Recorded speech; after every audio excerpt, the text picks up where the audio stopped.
कैसे चुप बैठा है, बोलने वाला रोबोट होता है। माशाल्लाह बड़ा हंस रही है, गलत फ्लाइट में बैठने वाली होती है। ओह माय गॉड, रमीज को मुझे लगता है कुछ छिपकली नजर आ गई है। आपको ही देख रहे हैं वैसे अभी। हाँ रमेश सर, रमीज साहब ये नई टेक्निक ला रही है, पेट से छक्का लगा। मैं हैरान हूँ। Good one. हाँ गुड वन। रमीज होते थे तो ऐसे करते थे। यादों को ताज़ा करें। दोस्तों, मैं हूँ हिरा नियाजी और हम चाहेंगे अभी ब्रेक लेना। मेरे साथ रहिए, मेरा रबड़ का मुंह है। अगर फखर का आधा घंटा पाकिस्तान को मिल जाता है, रिजवान का आधा घंटा मिल जाता है, बाबर अगर 10 ओवर्स खेल जाते हैं, तो कहीं अगर पाकिस्तान 150 लगा जाता है तो फिर ये मुकाबला बहुत अच्छा बनेगा और जीत भी सकता है फिर पाकिस्तान। आज का मैच वैसे काफी इंटरेस्टिंग था। नहीं बिल्कुल, मैच तो समझा जा रहा था इससे ज़्यादा इंटरेस्टिंग होगा, लेकिन आई थिंक वही बात है कि हमने शाम वाले शो में भी ये डिस्कस किया था कि आयरलैंड का पहले बॉलिंग करना इंडिया के खिलाफ बहुत ज़रूरी है। उस अदरवाइज इंडिया की जैसी बॉलिंग है वो उनको इतना टोटल नहीं करने देंगे, स्पेशली जिस तरह न्यूयॉर्क की पिच चल रही है पिछले मैच में भी, और इस मैच में भी बड़ी अनसर्टन सी पिच खेली। आई थिंक ये बहुत थोड़ा सा फीका पड़ जाएगा, specially start of the tournament, कि अगर इस तरह के पिच ही बनते रहे, और स्पेशली जब दो अच्छी टीमें एक दूसरे के अगेंस्ट खेलेंगी तो बहुत सारी, जिस तरह आज पिच खेल रहा था ऐसे लग रहा था प्लेयर अनफिट भी हो सकते हैं। तो आई थिंक आईसीसी को इसको देखना चाहिए था पहले से कि यार के पिच को आप अच्छा प्रिपेयर करते हैं, उसको टेस्ट करते हैं, कि फुटबॉल तो है नहीं कि आपने बस ग्रास की फील्ड अगर लगा दी है और उसमें आप फुटबॉल खेल रहे हैं। उसमें पिच का जो है, पिच को तैयार होने में उसको टाइम लगता है, उसको सीजन होने में टाइम लगता है, उस पर कुछ मैचेस होने चाहिए। आई थिंक इस स्टेडियम को और इस पिच को पहले इंस्टॉल कर देना चाहिए था और उस पर कुछ मैचेस होते ताकि वर्ल्ड कप आने तक जो है ये बेहतर खेलती, लेकिन अभी तक जितना ये खेली है थोड़ा सा डिसअपॉइंटिंग है। रमीज भाई से भी पूछते हैं। रमीज भाई, आपने ओबियसली ये देखा, आपको लगता है कि ये इंटरनेशनल स्टैंडर्ड को मीट करती है पिच? और ओबियसली एक बड़ा मैच, शायद इस वर्ल्ड कप का सबसे बड़ा मैच भी इसी पिच पे होना है। दोनों मैच हमने देखे लो स्कोरिंग, तो ये कितना हैम्पर कर सकती है? और जिस तरह दो प्लेयर को बॉल भी लगी आज, तो ये आपको लगता है इंटरनेशनल स्टैंडर्ड को मीट करने के काबिल है ये पिच? देखिए, दो चीजें हैं, आप मुझे सुन सकते हैं। पहले तो नंबर 1 सबसे इंपॉर्टेंट चीज है। अच्छा, अब दो चीजें ये हैं कि ये जो ड्रॉप इन पिच है, ये जैसे अजहर कह रहे थे, इसको टाइम लगता है थोड़ा सा पकड़ने में, इसकी रूट्स पकड़ने में, इसको थोड़ा सा चलना पड़ता है 1-1.5 सीजन, तो ये थोड़ा जल्दी कर गए। दूसरी बात ये है कि पाकिस्तान जो है इस मुकाबले में, मुझे लगता है कि ये मुकाबला 50-50 हो गया। मैं समझ रहा था कि भारत जो है वो आगे हैं पाकिस्तान से, but because of the conditions Pakistan इस मैच में जो है वो वापस आएगा, क्योंकि देखें इंडिया की जो स्ट्रेंथ दोनों है, बैटिंग और बॉलिंग है, मगर बैटिंग अगर उनकी डोल जाती है, सो बैटिंग जो है ना वो फिर पाकिस्तान की भी फिर उतनी रह जाएगी जितनी कि इंडिया की रह जाएगी एक डाइसी ट्राइंग पिच के ऊपर। तो मैं समझता हूं कि ये पिच जो है ये ऑब्वियसली अभी बहुत कसर है इसमें, इंटरनेशनल स्टैंडर्ड की नहीं है, बट ये इंटरेस्टिंग मैच इसलिए बन गया है कि थोड़ी सी लॉटरी टाइप का ये मैच हो गया है। अगर टॉस जीत के आप पहले बॉलिंग करते हैं, पाकिस्तान है, और कहीं 100-125 में इंडिया आउट हो जाता है, तो पाकिस्तान इस मुकाबले में बन जाता है, इररिस्पेक्टिव के पाकिस्तान की बैटिंग किस क्वालिटी की है या नहीं है। जी, अजहर अली साहब, आपसे भी हम बिल्कुल आई थिंक मैं 100% एग्री करूंगा रमीज भाई से। जब भी ऐसी कंडीशन होती है कि जो फर्क रह जाता है टीमों को, वो भी इवन आउट हो जाता है। बैटिंग इंडिया की डेफिनेटली मोर, जिसको कहते हैं ना कि बैलेंस्ड है, और ऑल द वे थ्रू उनके बैटर्स जो हैं वो इनफॉर्म भी हैं, unlike Pakistan at the moment. But जब ऐसा पिच आ जाता है और अगर आपकी बॉलिंग तगड़ी है और आप इंडिया की बैटिंग को, जैसे रमीज भाई ने कहा, अगर हिला देते हैं थोड़ा सा भी, तो आई थिंक फिर आपका इवन हो जाता है ना, कि थोड़ा सा वो जैसे लॉटरी वाला फैक्टर है कि एजेस फ्लाई करके स्लिप के ऊपर से और इधर से कुछ लकी रन्स आपको मिल गए तो आप इवन आउट हो जाते हैं। तो इस पिच पे एट टाइम्स ऐसे लगता है कि जिस तरह मर्जी रन्स आए और रन्स काउंट होते हैं, और कोई इतना बुरा भी नहीं लगता यार एज लग के चौका हो गए। इसमें तो बैट्समैन को एक और बात कर लो, एक जल्दी से और बात, रोहित को निकाल दें और कोहली को निकाल दें, दो है इनके जो के स्ट्राइक रेट भी अच्छा है और टेक्नीशियंस भी हैं। सारे जो है ना वो टिपिकल T20 के बल्लेबाज हैं और बड़े टेक्नीशियंस नहीं हैं। तो अगर कहीं ये दो पहले ओपनर्स पाकिस्तान विकेटें गिरा लेता है तो फिर बाद में आसानी हो जाएगी, क्योंकि वो फिर एक तरह से जिस वो परफेक्ट पिचेस के बल्लेबाज हैं, उनका middle order to late middle order और ऑलराउंडर से भरे हुए हैं। पहली पे पहलेंगे, इसी तरह से ऋषभ पंत 3 पे आ गए हैं। एक जो चीज अच्छी की है भारत ने, वो 2 लेफ्ट हैंडर्स बीच में उन्होंने बल्लेबाज घुसा दिया, सो उससे एंगल जो है ना बॉलर को उसको हमेशा एडजस्ट करना पड़ता है। सो पाकिस्तान ने नवाज के साथ ये लेफ्ट हैंड का जो एक एंगल बल्ले के साथ पिछले साल 1.25 साल पहले अपनाया था, वो इसलिए मुवाफिक बैठा था क्योंकि वो बॉलर्स को लाइन चेंज करनी पड़ी थी। और भारत ने ये अंडरस्टैंड किया और उन्होंने तब भी कहा था कि ये बहुत वैल्यू रखता है कि अगर लेफ्ट हैंडर्स बीच में आप डाल दें, क्योंकि सारे आपको लाइन और लेंथ का खेल जो है ना वो बिगड़ जाता है। तो उस लिहाज से भारत ने बुरी स्ट्रेटेजी नहीं है, मगर जैसे मैंने कहा ना टेक्नीशियंस कम है इनके पास और ऐसी पिच पे आपको टेक्नीशियंस की जरूरत है, तो इसलिए भी मुकाबला 50-50। अच्छा रमीज भाई, एक बड़ी इंपॉर्टेंट बात आपने की, मैं आपसे जानना चाहूंगा। आपने जिस तरह कहा कि रोहित शर्मा और विराट कोहली ये दोनों ओपन कर रहे हैं, समहाउ अगर बाबर और रिजवान की आप हमेशा बात करते हैं, इन दोनों को ओपन करनी चाहिए, तो ये सिमिलैरिटी हमारे साथ, और हमारा भी मिडिल ऑर्डर आपको पता है बड़ा वल्नरेबल है, किसी टाइम भी वो सारे के सारा एकदम डिजास्टर जाता है। तो ये दोनों साइड पे अगर इस तरह की पिच हो तो क्या माइंडसेट होना चाहिए? एक तो अटैक करना चाहिए जिस तरह कोशिश की एंड में आके आयरलैंड ने, या थोड़ा संभल के एक रीजनेबल टोटल की तरफ जाना चाहिए? देखिए आप, ये ऐसी पिच है जो कि ऊपर वाले पे ज्यादा मुनस्सिर है, क्योंकि दुआओं के ऊपर चलता है, क्योंकि 2 गेंद अच्छे तो आपको पढ़ने ही पढ़ने हैं या ऑकवर्ड गेंद होने ही होने हैं। सो आपको गेम प्लान स्ट्रेटजी बिल्कुल मुख्तलिफ अपनानी है। सो आपको अगर कहीं भी गेंद आपकी रेंज में मिल रहा है उस पर अटैक करना पड़ेगा, मगर फिर आपका टेम्परमेंट स्ट्रांग होना चाहिए। फिर आपने जो बॉल मुश्किल है उनको सिस्टम से निकाल के अगले बॉल पे कंसंट्रेट करना है।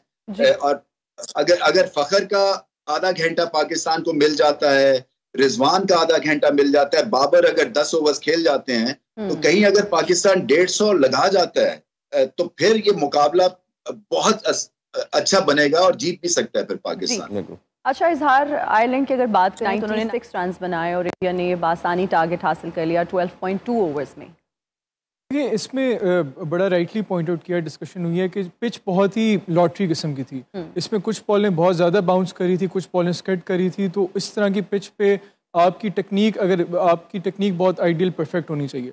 अब ये जिस तरह की पिच है, बड़ी डिबेट होती रही है ओवर द ईयर्स। T20 ने बहुत ही बैटिंग फ्रेंडली गेम बन गई थी, बहुत ही फ्लैट पिचेस आ रही थी, ग्राउंड छोटे हो रहे थे, ख़ास तौर पे जितनी लीग्स हो रही हैं पूरी दुनिया में, PSL हुई, IPL हुई, तो हम लोग यूज्ड टू हैं कि 200 प्लस टारगेट हो रहा है। तो ये टोटली एक ऐसी चीज़ आई है कि जो is out of the box. Even जो वेस्ट इंडीज़ में मैचेस हो रहे हैं या कैरेबियन में मैचेस हो रहे हैं, उसमें भी कोई बहुत हाई स्कोरिंग टोटल्स नहीं हो रहे। तो मैं समझता हूँ कि being a fan of purest fan of cricket, ये एक अच्छी चीज़ है कि कहीं ना कहीं बैलेंस आ रहा है बॉलिंग बैटिंग में, वरना बॉलर्स को बहुत ही ज़्यादा डिसएडवांटेज हो गए थे, बैट्समैन का बहुत ही फेवर में गेम चली गई थी।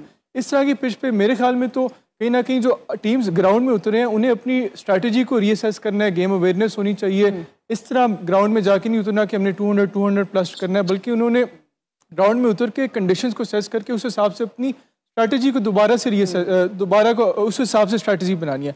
अगर आप इस तरह की पिच पे अगर आप 150 का टारगेट भी रख लो तो उसको भी आप डिफेंड करना या चेज करना सेकंड बैटिंग लिए मुश्किल हो जाएगा। तो आयरलैंड आई थिंक जिस तरह की बॉलिंग है इंडिया की, बुमराह आउट क्लास बॉलर है, सिराज बहुत अच्छे बॉलर है, Hardik Pandya back of the length बहुत अच्छी बॉलिंग करते हैं, कटर्स भी उनके पास हैं। तो आयरलैंड के लिए जैसे के लिए उनके खिलाफ सर्वाइव करना मुश्किल होना था, तो I think hopefully next match में शायद बेहतर परफॉर्मेंस दे सके। अजहर भाई आपसे भी डेफिनेटली मैं जानना चाहूँगा, जैसे रमीज भाई ने बताया ऐसी पिच पे पाकिस्तान का और इनका 50-50 चांस बन गया। अब इसमें बैट्समैन के माइंड में कई चीज़ें आती हैं। ओबियसली हमने देखा कि आयरलैंड ने पहले थोड़ा संभलने की कोशिश की, फिर उन्होंने चलानी शुरू कर दी कि चलें शायद इस पर हम काउंटर अटैक करते हैं। जब वेरिएबल बाउंस है, कंसिस्टेंट नहीं है, तो एज ए बैटर आपको क्या लगता है कि क्या अप्रोच होनी चाहिए और क्या आपको सेफ टोटल ऐसी पिच पे एक्सपेक्ट करना चाहिए? आई थिंक हर प्लेयर का एक डिफरेंट मेथड है ऐसी पिच पे खेलने का। कुछ कन्वेंशनल वे में चले जाते हैं कि यार हम थोड़ा सा प्रेशर को एब्जॉर्ब करें, स्ट्राइक रोटेट करें, थोड़ा फीट आगे पीछे यूज़ करें, बॉलर की लेंथ डिस्टर्ब करें। कुछ होते हैं कि यार जैसे इवन विराट कोहली ने आज 3-4 बॉल नॉर्मल खेल के देखे, उसको लग रहा था कि यहाँ पे नॉर्मल क्रिकेटिंग शॉट नहीं लगेंगे, तो मुझे अटैक करना है बॉलर पे, तो उन्होंने ट्राई किया, अनलकी रहे, थर्ड मैन के हाथ में चली गई। तो हर प्लेयर अपने हिसाब से आई थिंक जो भी वे आउट निकालेगा अपनी स्ट्रेंथ के हिसाब से, एक कोई सेट नहीं है कि यार इस तरह ही खेलेंगे तो यहाँ पे सर्वाइव करेंगे। हर प्लेयर की अपनी स्ट्रेंथ होती है। तो आई फील कि जो अटैक कर सकता है आई फील कि वो अटैक उसको बैक करना चाहिए अपने आप को, और कोई जो जैसे बाबर है या इवन रिजवान है वो लेके चल सकते हैं इनिंग को, आई थिंक कि वो उसको बैक करेंगे अपने आप को अगेन।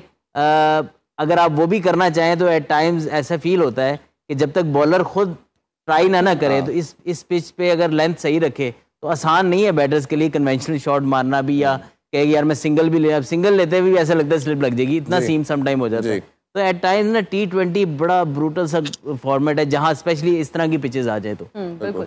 रमीज सर आप ये बताइए, जब हम इंडियन बॉलर्स की बात करते हैं जिसमें हार्दिक भी हैं, जिसमें बुमराह भी हैं, उनकी लाइन एंड लेंथ की अगर हम बात करते हैं तो वेरी इंटेलिजेंट, उनको पता है कि बॉल कहाँ करनी।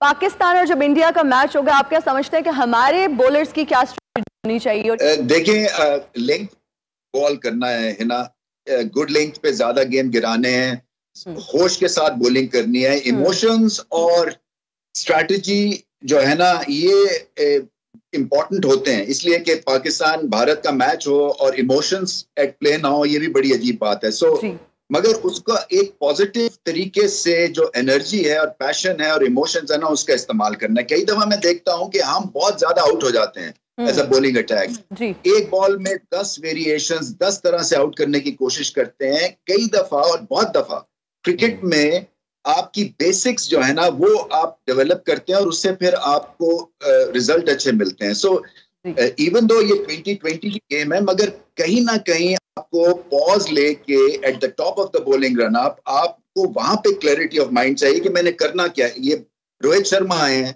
ये हल्की सी लेंथ को छक्का मार देते हैं स्क्वायर लेग पे, या खड़े खड़े सीधी हिट मार देते हैं, या कट शॉट विड्थ मांगते हैं, तो इनको मैंने बॉल क्या करना है। सो आपको लंबा सांस लेके अपनी कप्तानी आपको खुद करनी है बॉलर्स को खास तौर पे।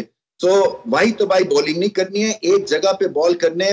पता नहीं पिछला मैच आपने यहाँ पे कल देखा या नहीं देखा, ये जो पिच थी ये सिर्फ लेंथ बॉल मांग रही थी, ज्यादा कुछ करने की जरूरत नहीं थी, क्योंकि ये पिचेस पे घास है, थोड़ी सी अनइवननेस है, न्यूयॉर्क में तो बहुत ज्यादा है। सो आपको कोशिश यही करनी है कि आप बेसिक एक स्ट्रेटेजी डेवलप करें और उसके बाद फिर प्लेयर को सामने रखते हुए अपनी बॉलिंग की ओवरऑल स्ट्रेटेजी बनाएं। रमीज भाई पाकिस्तान ने पहला मैच डेलस में खेला और फिर ऑब्वियसली 2 दिन के बाद आग में खेलना है।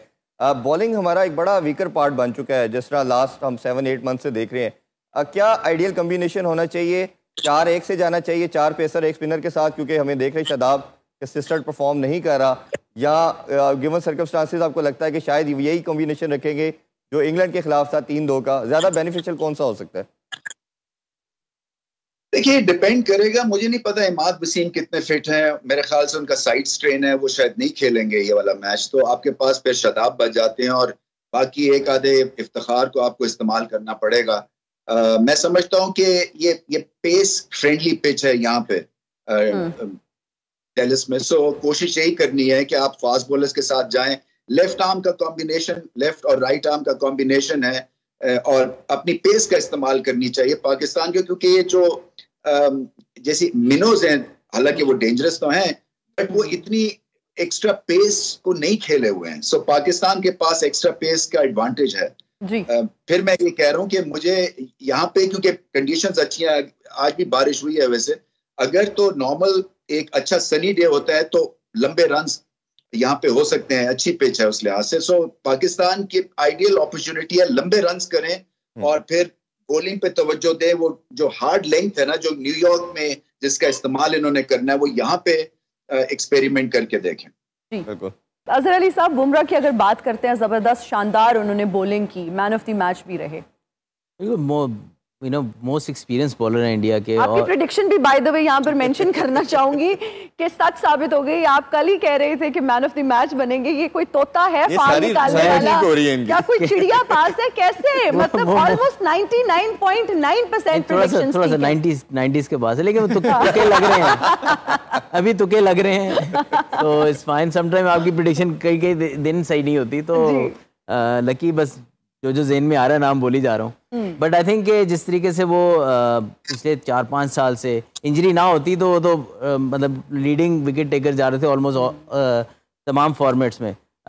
बट सीजन कैंपेनर एक्सपीरियंस फ़ौरन से पता लग जाता, इवन कि अगर 50 और वर्ल्ड कप में इनकी बॉलिंग जो थी आफ्टर इंजरी, एशिया कप आए और उसके बाद वर्ल्ड कप में जिस तरह से इन्होंने बॉल को स्विंग किया और लेंथ कंट्रोल के साथ, आई थिंक ऐसा बॉलर आपके पास हो तो हमेशा you know as a captain आप बड़ा कॉन्फिडेंट फील करते हो यार, चाहे नया बॉल हो चाहे डेथ बॉलिंग हो, आपके पास ऐसा बॉलर है जिस पे आप रिलाई कर सकते हो। तो I think again specially against Ireland always felt के Bumrah you know man of the match होने के पूरे चांसेस होते हैं उनके। इजहार आप भी ज़रूर इसमें ऐड करें कि इंडियन बॉलर जिस तरह परफॉर्मेंस देखी, कोई भी आता है किसी भी तरह हम देखते हैं इंजरी के बाद वो उतनी लीथल नज़र आता है एज कम्पेरेटिव पाकिस्तान। कोई भी हमारा नसीम देख लें, शाहीन देख लें, जितने भी वापस आए, आरिस देख लें, वो उस तरह के इफेक्टिव नहीं होते। तो ये क्या माइंडसेट है, क्या गेम प्लानिंग है, क्या फिटनेस लेवल है कि ये वापस आते हैं और उसी तरह परफॉर्म करते हैं? देखिए जो सबसे इम्पॉर्टेंट चीज़ मुझे लग रही है इंडियन बॉलर्स में, उनकी क्रिकेटिंग इंटेलिजेंस है।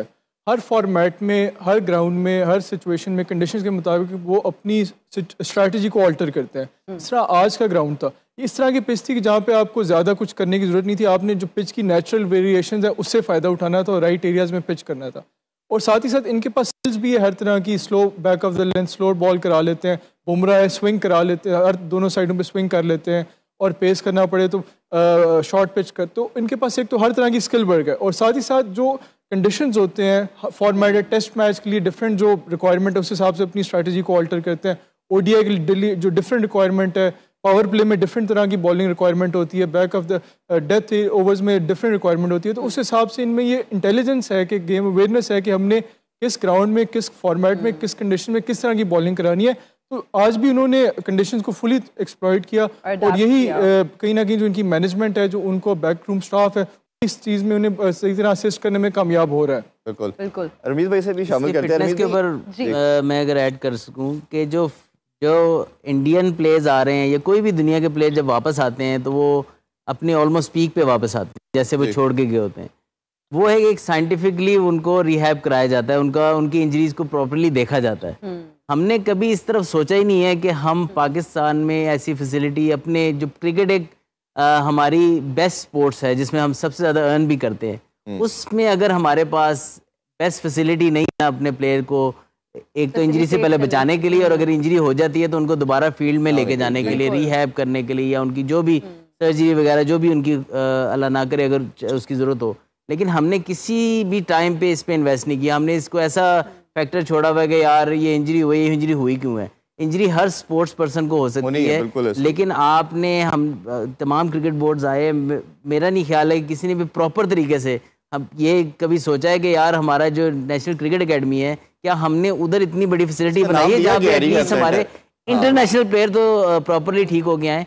हम बस ये है कि बस प्लेयर ठीक हो गए, गुजारे लायक अगर टीम वापस आ जाता है तो हम उसमें खुश होते हैं कि भाई आ गया है। रमीज भाई से पूछते हैं, रमीज भाई आप जब चेयरमैन थे आपने भी इस पर काफ़ी आई एम श्योर चीज़ें कर रहे थे, अब रिहैब सेंटर के हवाले से, एकेडमी के हवाले से भी, और मोहसिन नकवी साहब से भी अभी मैंने रिसेंट प्रेस कॉन्फ्रेंस में यही क्वेश्चन किया, ये कितना नेसेसिटी है हमारे इस एक ही स्पोर्ट बचती है, एक ही प्राइम स्पोर्ट है, और इन प्लेयर को बचाने के लिहाज से आप क्या समझते हैं? एक तो रीज़न के हवाले से बताइए और इस पर क्या चीज़ें हम कर सकते हैं।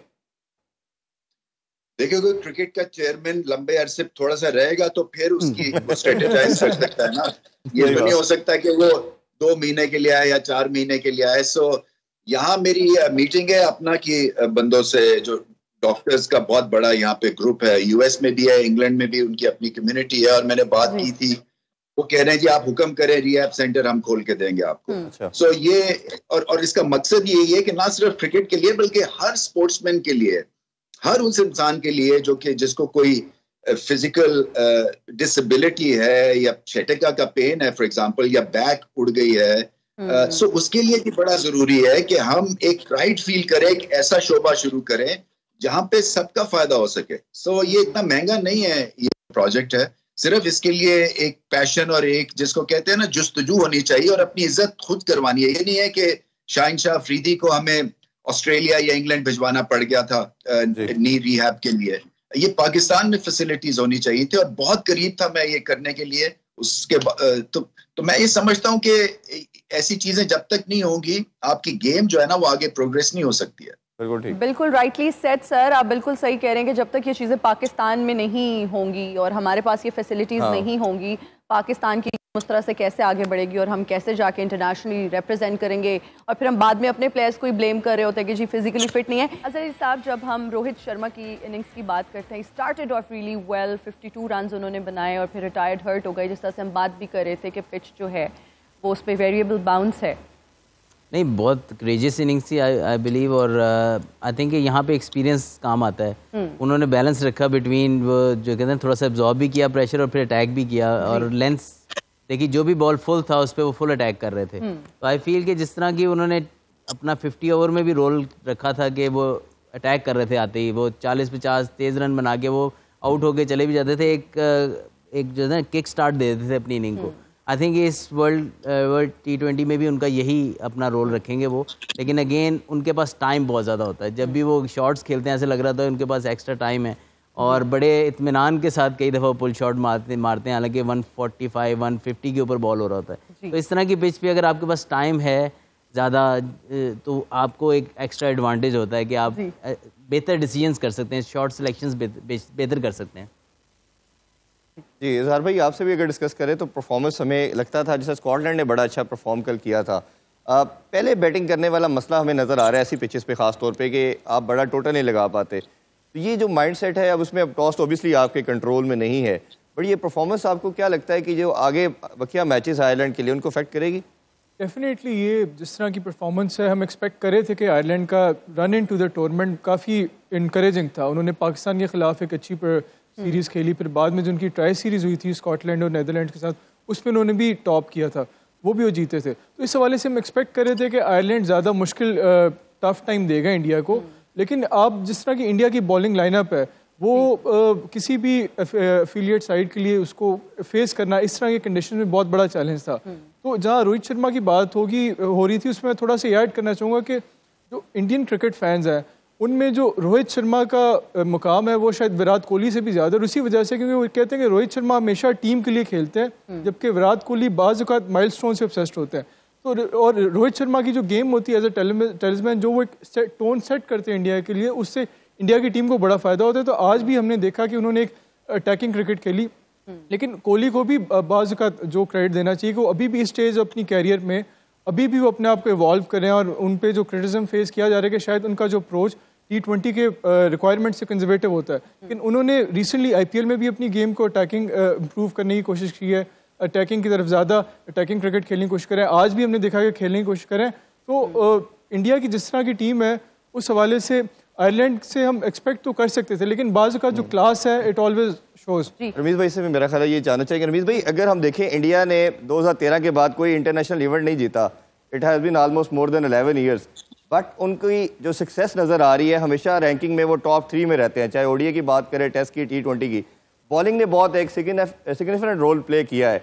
आपके ख्याल में जो उन्होंने अभी इस दफ़ा का स्क्वाड है उनका, आल्दो के शामी नहीं है बट उसमें चाहल उनके पास है, कुलदीप है, ये पाकिस्तान के खिलाफ तो फिंगर स्पिनर नहीं खिलाएंगे, मुझे नहीं लगता कि वो अख्तर पटेल के साथ जाएंगे। आपके ख्याल में लगता है कुलदीप और चाहल को भी वो इंडक्ट कर सकते हैं, क्योंकि हमारे साथ तमाम बैटर जो हैं वो जितने भी बैट्समैन हैं वो हाथ से रीड नहीं करते लेग स्पिनर को?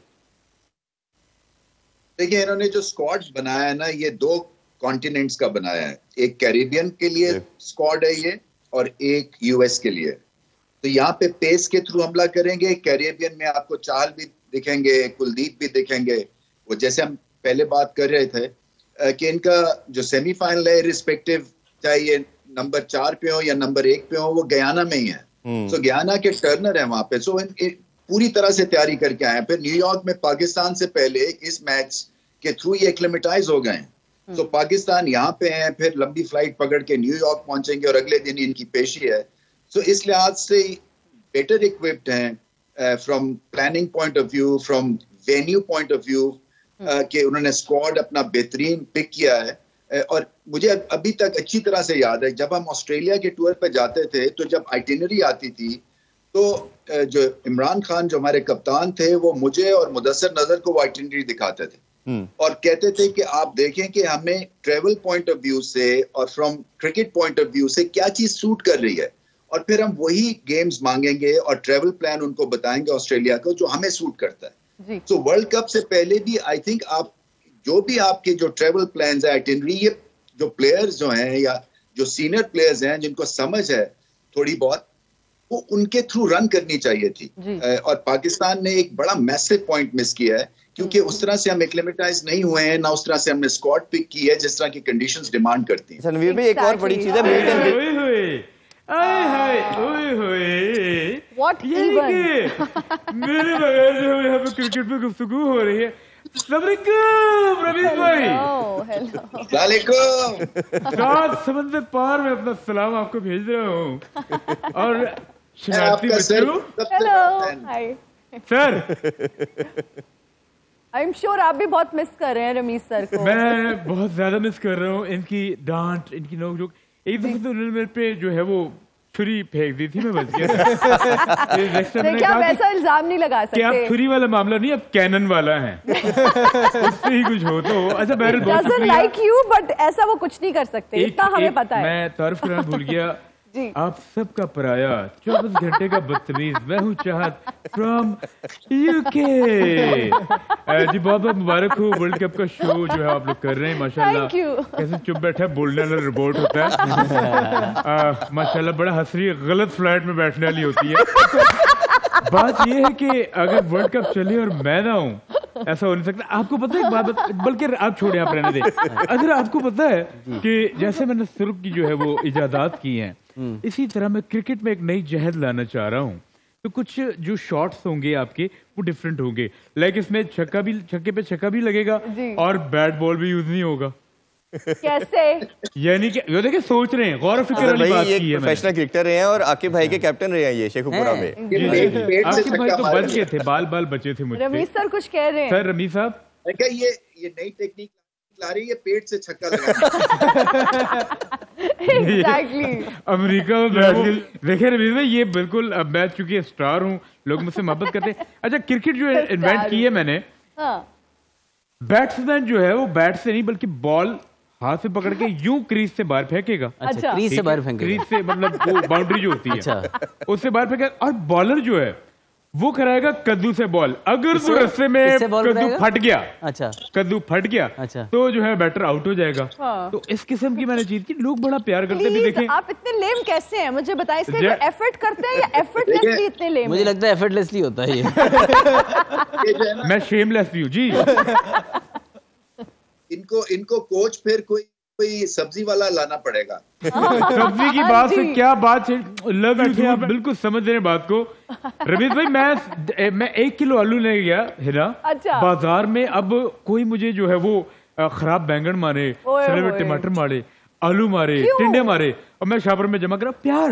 उन्होंने आपको यार, पहचान लिया होगा और इतने फिर आपका सुरों के बाद प्यार इतना झलकता प्यार, है। सही बात मैंने है। 1 किलो अच्छा, वैसे आलू सब्जी घर से खाते हैं लेके आप? निकला आप हूं। सब्जी खाते हैं? जी सब्जी खाते हैं, लेकिन पेट देके लगता है मट्टी खाते हैं आप। यार ये बचपन से शरारती है, बहुत शरारती। अच्छा, मैं जाने से पहले एक चीज करना चाहूंगा। जी, जी। गलत शॉट लोग खेलते हैं, मैं एक चीज इन्वेंट करूं। अगर आप इफ यू मेरे साथ दें, अच्छा। एक शॉट आपको मैं इजाजत अच्छा, की है। वैसे आपने ना 1 मिनट, आपने जी। म्यूजिक का तो जनाजा निकाल दिया, अब कम से कम क्रिकेट का भी निकाल ही ना नहीं। निकालें, नहीं नहीं, please। ऐसा कुछ नहीं जो आप सोच रही है, वैसा बिल्कुल नहीं है। आई विल बी, मुझे फॉलो करें, अच्छा जी। फॉलो वैसे करें। कैसा मेरे टाइम है, इनको फॉलो करो। है ना, क्या वक्त आ गया है, क्या सर अली साहब जो है वो चाहत को फॉलो कर रहे हैं। ये आपने बॉल पकड़ी है, अच्छा। और ये रख के मेरे मुंह पे मारनी है आपने इधर। वैसे मैं करने भी यही वाला था। ये आप बॉल करा रहे हैं। अच्छा दोस्तों, जितना भी, मेरा कैमरा पता नहीं कौन सा है, बॉलर जब आपके पास बॉल कराने आए उसे इग्नोर कर देना। कैसे करना है? अगर आप बॉल कराने आ रहे हैं, यूं नीचे और नहीं फिर करा, आपने वही करना है जो सच्ची ये में मुंह कह पे ही रहे ना थे। लग जाए। एम्पायर के साथ मिल जाए। और भाई क्या हाल है, घर में सब खैर है, सब ठीक ठाक है? वो एम्पायर आपके साथ मिल जाएगा, आपके थोड़ा हाथ में सा मिस फैसला हो देने गया, थोड़ा सा। अच्छा, वैसे मेरी बात सुने, जी। अब्दुल अली साहब प्लीज तशरीफ रखें। आप खुद भी देखें, क्रिकेट खेलते रहे हैं, जी जी। तो वर्ल्ड कप के बारे में आप क्या कहना चाहेंगे? वर्ल्ड कप के बारे में मैंने क्या कहना है? गाना शाना नहीं बनाया आपने? नहीं सर, यार ये वर्ल्ड कप साथ ना ले जाना, वापस रख देना देखिए, बैट। मैं यकीन जाने, लोग, मैं जब भी स्टेडियम में आता हूँ, जी। लोग मुझ पे फूल बरसाते हैं, कब्रिस्तान अब वाले। ब्रेक का टाइम हो गया, आपने वही बुरा गाना सुना के ब्रेक लेनी है। चलें जी, ब्रेक चल रहा है वर्ल्ड कप, जोर है शोर है, वर्ल्ड कप का जोर है शोर इधर है। आ जाए, इधर। देखो इधर से ब्रेक लेना, इस कैमरा से ब्रेक लेना। वो देखिए अनकॉन्शियस हो गए हैं। दोस्तों, मैं हूँ हिरा नियाजी और हम चाहेंगे अभी ब्रेक लेना। मेरे साथ रहिए, मेरा रबड़ का मुंह है, कहीं मत जाइएगा। अल्लाह हाफिज। ये बैट वापस रख दें, वही मारा। हमारा बैट रख दें प्लीज जी वापस। जी मैं रखूं। हिना, कल 3 मैच खेले जाएंगे। ऑब्वियसली पहला मैच हमने देखा PNG और युगांडा के दरमियान खेला जाएगा, सेकंड ऑस्ट्रेलिया वर्सेस ओमान होगा और तीसरा पाकिस्तान और USA के केस खेला जाएगा। बिल्कुल, और हमारी जो सारी नजरें वैसे तो तीनों मैचेस पर है, लेकिन सबसे ज्यादा जो एक्साइटमेंट है और हम बहुत ज्यादा नर्वस भी हैं यहाँ बैठ के कि पता नहीं क्या बनेगा। तो रमीज सर आप बताइए, कल US का और पाकिस्तान का मैच होने वाला है। USA पहले जो अपना मैच खेले हैं वो जीत चुके हैं और उनका मोराल जो है वो बेहतर होगा पाकिस्तान के साथ अगर कंपैरिजन किया जाए, क्योंकि वो सीरीज हार के आए हैं पाकिस्तान और पहला उनका कल मैच है। तो क्या एक्सपेक्टेशंस हैं आपकी? देखिए कल हम हिस्ट्री लिखने वाले हैं, हम US को हरा देंगे। ये बड़ी अच्छी एक मीम बनी है रमीज भाई, एक बड़ी अच्छी पाकिस्तान में मीम है कि क्या पाकिस्तान टॉस उनसे पूछेगा नहीं कि आप क्या करना चाहते हैं। क्योंकि हमारी वैसे क्रिकेट फील्ड में जो है ना हालात थोड़े से मुख्तलिफ होंगे, हम बॉस करेंगे। हाँ जी, बॉस करेंगे, हम उनसे पूछते हैं।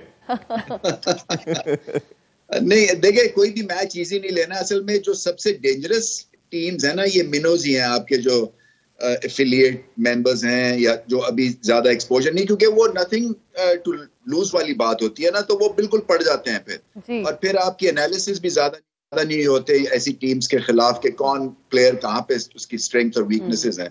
But anyway I think Pakistan को अपने आप को बैक करना, जैसे भारत ने आज मैच जीता है, वन साइडेड अफेयर बनाना बनेगा इंशाल्लाह। रमीज भाई, एक मीट एंड ग्रीट का सेशन हुआ है और पूरे पाकिस्तान में उस पर बहुत बात हो रही है। एक तो आप कैसे समझते हैं, क्या वर्ल्ड कप से एक दिन पहले या 2 दिन पहले ऐसा होना चाहिए, और ये प्लेयर का फोकस के लिए क्या डिस्टर्ब करता है उनको, या आपके ख्याल में ये नॉर्मल चीज है किसी और का, क्योंकि देखा नहीं हमने किसी और टीम का?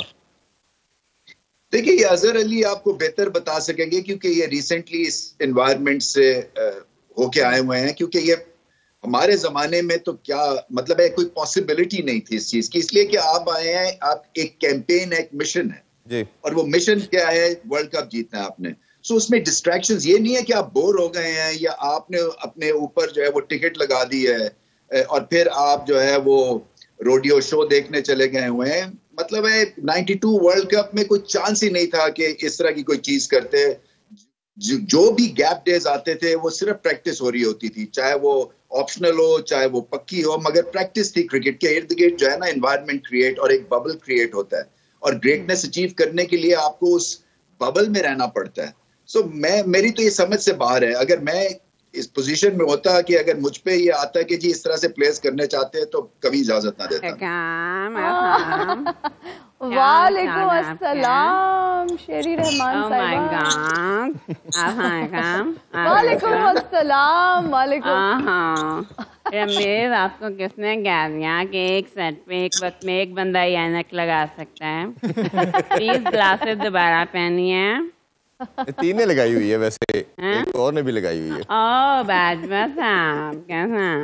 ठीक ठाक, क्या बेहतरीन। आप कैसी हैं? आपने नून गुनने की ज्यादा प्रैक्टिस कर ली थी। Oh my God. If I'm not wrong, he's Azhar Ali. जी जी ऐसा बिल्कुल। मुझे लग रहा था कि पहले इन्होंने मेरे मुझे नाम में देखा नून नहीं आता। मेरे नाम में नून नहीं आता। साहब, मैंने एक चीज नोट किया कि जब भी कोई सियासत में आया जी तो उसने हमेशा वुमेन एम्पावरमेंट की बात की है। अच्छा, आप लेकिन मैं हमेशा मैन एम्पावरमेंट की भी बात करती हूँ।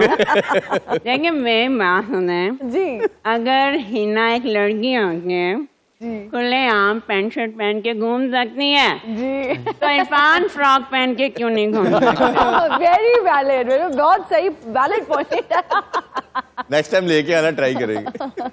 अच्छा शेरी साहिबा, मैं ये जानना चाहती हूँ कि खवातीन की आप जिस तरह से बात करिए, आपको क्या लगता है खवातीन ज्यादा ईमानदार होती हैं या मर्द हजरात? देखिए मुझे लगता है कि औरत ज्यादा ईमानदार होती है, क्योंकि देखो औरत जो है वो कोई भी चीज है ओ माय गॉड, रमीज को मुझे लगता है कुछ छिपकली नजर आ गई है। अच्छा, आपको ही देख रहे हैं वैसे अभी। हाँ रमेश, तो मैं कह रही थी कि औरत जो है वो हमेशा अपनी जिंदगी में हर चीज डबल करके वापस करती है, वो चाहे इज्जत हो, खुशी हो, कोई भी चीज हो। सही बात लेकिन है। मेरे ख्याल से ही ना इजी लोड हमने कभी वापस नहीं किया, है ना? करना भी नहीं चाहिए। वैसे एक सच बात बताओ, आज तुमने कितना इजी लोड कमा लिया। कितना इजी लोड कमा लिया। ये देखो, ये हमारी तो अब इतना ज्यादा कमा लिया कि बता नहीं सकती। नहीं, मैं इस इजी लोड की बात नहीं करी, मैं इस इजी लोड मैं भी मुझे इजी लोड की बात अगर तो कोई कहे आजाद, अगर कोई कहे कि इजी लोड कमाने में कोई मेहनत नहीं होती तो ये गलत है। चिकनी चुपनी बातें करनी पड़ती है, अगले के पतीले जैसे मुंह की तारीफ करनी पड़ती है। अच्छा मेरी बात सुने, आप सियासत में भी इतनी इन हैं, घर भी आप चलाती हैं, कैसे फिर मैनेज कैसे करती हैं? देखो मेरी बात सुनो, ये सियासत नहीं है जो मैं बहुत अच्छी चला रही हूँ। घर में मेरे माशाल्लाह से हस्बैंड हैं, बच्चे हैं, लेकिन उसके बावजूद मैं घर में सबसे ज्यादा करीब सिर्फ चार्जिंग पॉइंट के हूँ। क्योंकि आजकल समाज इतने मसरूफ है। आप भी चार्जिंग पे चलती हैं? आप भी चार्जिंग पे चलती हैं? नहीं, मुझे लगता तुम चलते हो। अच्छा, वैसे मैं देख रही थी माशाल्लाह से 3 बल्कि नहीं 4 हट्टे कट्टे मर्द बैठे ये शो चला रहे हैं और क्रिकेट पर बहस कर रहे हैं। हालांकि मर्दों का ही ना जो फेवरेट टॉपिक होता है, उनके पास 2 ही मौजू होते हैं। हाँ जी। एक शादी और दूसरा दूसरी शादी। मैं हैरान हूँ। Good one. Good one. जमीज होते थे तो ऐसे करते थे। यादों को ताज़ा करें। बिल्कुल ठीक हो गया। बहुत शुक्रिया, बहुत अच्छा लगा, आप हमारे शो का हिस्सा बनी। रमीज सर आपका बहुत शुक्रिया, thank you so much for joining us. Azhar Ali साहब आपका बहुत शुक्रिया, इजहार बाजवा साहब आपका भी शुक्रिया, इरफान साहब और मेरा भी शुक्रिया। मेरा शुक्रिया कोई नहीं करेगा। आपका सबसे पहले मैम मैंने शुक्रिया। अच्छा वैसे अगर आप आज का प्रोग्राम क्लोज कर लेना तो मजा ही आ जाए। मेरा कैमरा कौन है? ये वाला सारे आपके हैं। तुम लोगों को काटना पड़ेगा। हाँ जी, आप यहाँ आप मेरी कुर्सी पे बैठ जाएं। आप प्लीज हैव अ सीट। बल्कि मेरा माइक यहाँ। इरफान परफ्यूम लगाया तो वो बहाने से उठी है। अच्छा हो चलो देखा साथ से बर्दाश्त नहीं आता तो मैं आप प्लीज जल्दी से क्लोज कर दें, अल्लाह हाफिज बोल दे। मैं आपसे कहना चाह रही हूँ, मैं आप सबके अपनी शायरा मान, इस शो को 4 चांद लगाने में आपका बहुत बड़ा हाथ है, क्योंकि इन लोगों को सिर्फ आप लोग ही बर्दाश्त कर सकते हैं। इसी के साथ आज के शो में मैं आप सबका शुक्रिया। अल्लाह हाफिज।